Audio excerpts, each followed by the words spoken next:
আর ওর ঘরের মধ্যে দুটা জাতা দেখিন। হ্যাঁ, আমি করে দিব জাতা। আমার দাদা হইলো জামালপুরে বড় একটা নেতা। তেল চুরা দিয়ে দিব জাতা, আমি দাদি মুখ কেসা। এই বুটকা, পুলিশ কে আমার কিবা পিনিক পিনিক লাগতেছে। ওই হুন, আমার ভ্যানে পাইলট পাইলট ঠেকতেছে। এটাই সত্যি। এটাই হাসা কথা।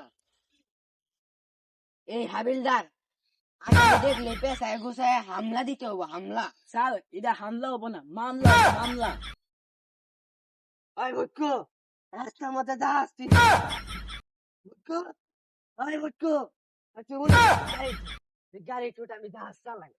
জাহাজ চলে নাকি? ওই বুটকো, জাহাজ চলবো ওস্তাদ। আমরা আমরা গেছি। ও আমার গাড়ি ড্রাইভার নাই। বুটকো, আমরা যাইতে থাকি। হাবিলদার, বুঝলে দুটা আসামি আইতাছে।